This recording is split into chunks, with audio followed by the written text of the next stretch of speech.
So next, what I'm going to talk about is to motivate further uses of the adjoint equation.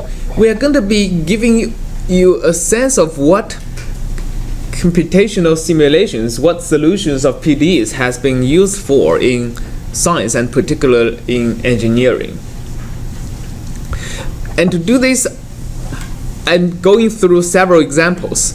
The first example I'm going through is a simulation of an airplane. So this is a concept of the next generation supersonic transport airplane. So airplanes that flies supersonically, carries passengers from one place to another.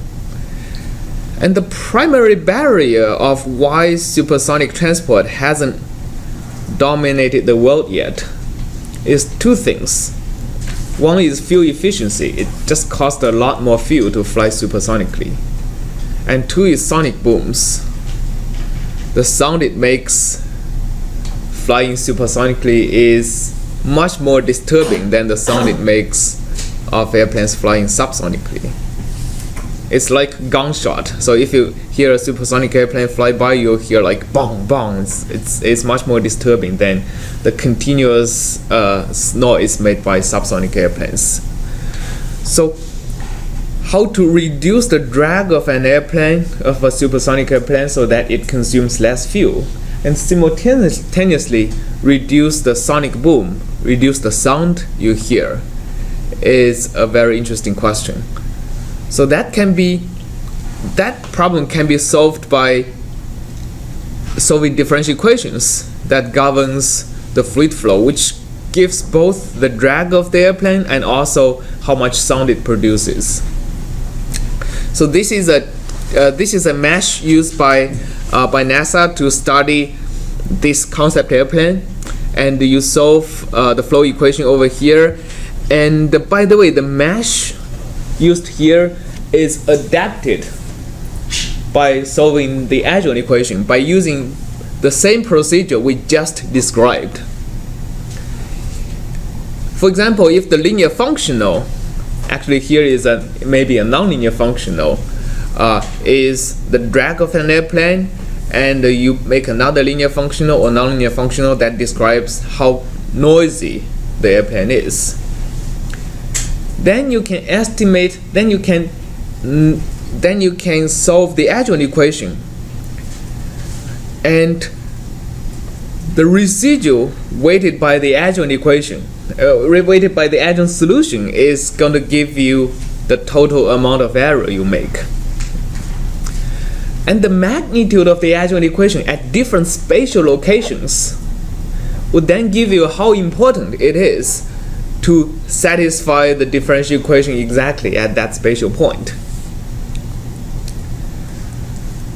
The higher the magnitude the phi is, the more important it is to have a more accurate residual of UH at that point. And that means you need a finer mesh there. And the reason, if you look at the mesh, somewhere it is more fine, somewhere it is more coarse, it is because of that adjoint solution. Not only this is an application of the adjoint equation for error estimation, this is also an application for design optimization. Because this airplane is not given by somebody, it is designed by human beings. We are interested in how should we modify the geometry, how should we change the design of the airplane to further reduce the drag and further reduce the noise. And for that, we want to know if we change the airplane, let's say over here a little bit, if we make a bump over here, I mean this is obviously exaggerated.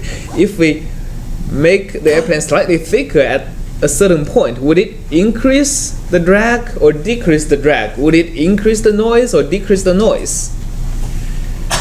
If we can find changes we can make to an airplane that both decreases the drag and decreases the noise, that is the kind of change we want to make to the design.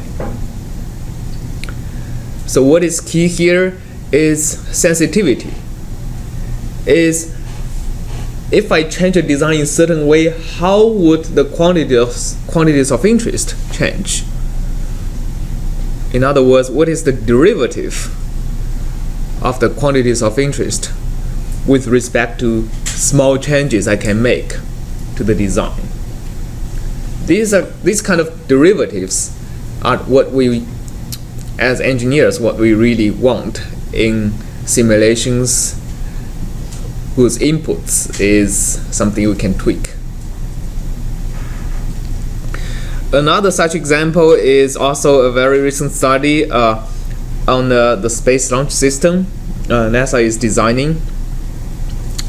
So it's interesting that when people put this in a wind tunnel to test, the problem they found is not about the aerodynamics itself, but because of how much low frequency noise this particular design makes.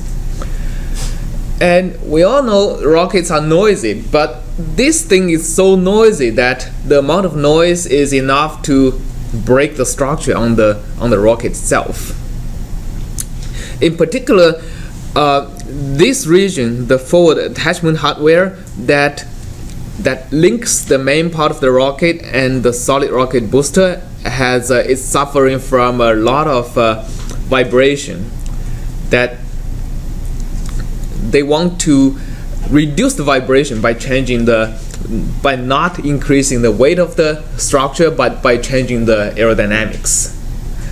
So that is another application where people use the computational simulations of PDEs to find out what is causing all this noise, what is causing all this vibration, and figure out ways to change the geometry. Particularly, they change the shape of these nodes to reduce the vibration, therefore remove the need of increasing the structural weight to sustain, to suffer from that vibration. Okay, in that case again, we would really benefit from learning the sensitivity derivative of the objective function, which is how much vibration, how much noise is produced by the aerodynamics.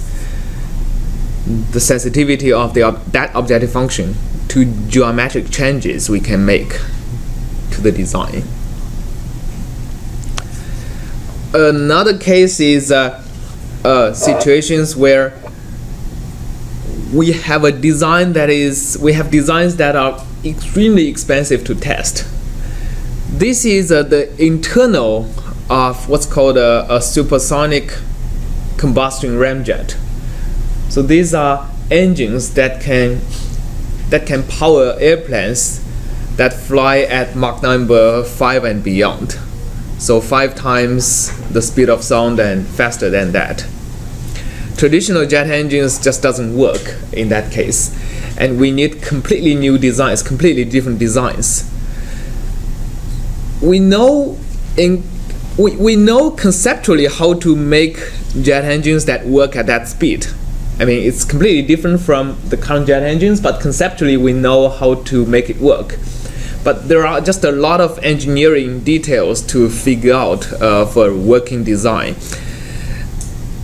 But the thing is, testing these engines are extremely expensive. It costs historically like $1 billion or more to make like a single test. If flying these airplanes are extremely expensive, and doing wind tunnel testing is almost impossible. Like doing a wind tunnel experiment that matches all the conditions of an actual flight is almost impossible. You can match some conditions, but not every condition. So in these cases, doing design using numerical simulation is going to be extremely beneficial. Instead of doing tests to figure out what is working, what is not working, doing tests in a virtual environment in a computational simulation is a much faster, much cheaper alternative. Okay, so these are the design applications of PDEs. Here is another completely different application, solving different types of partial differential equations. This is a numerical reservoir simulation of how the water and oil flows in the underground reservoir. And in this case, we are also interested in the design application. We have no control over the geometry of the reservoir, but we do have control of where we are going to drill the wells. And if you look at all these structure over here that looks like electric wires, they are wells. They are drilled from the ground down underneath, and all the technology enables us to drill wells. I mean, they can turn in any direction. Some of the wells have more horizontal travel than their vertical depth. So we can drill wherever we want, and the wells doesn't just work as an outlet for the oil. It also works as an inlet for us to inject things like water or carbon dioxide that creates pressure in the reservoir to basically squeeze more oil out of the reservoir. These are the controls we can use to influence where the oil goes and how much oil we can extract from the ground. And by doing a numerical reservoir simulation, we can figure that out. And by computing the sensitivity derivative of the quantity of interest here, which is obviously how much oil we are extracting from the underground. Right now we are extracting somewhere between only 30% and 50% of oil from a reservoir, and the rest 50% are just sitting there unable to be extracted.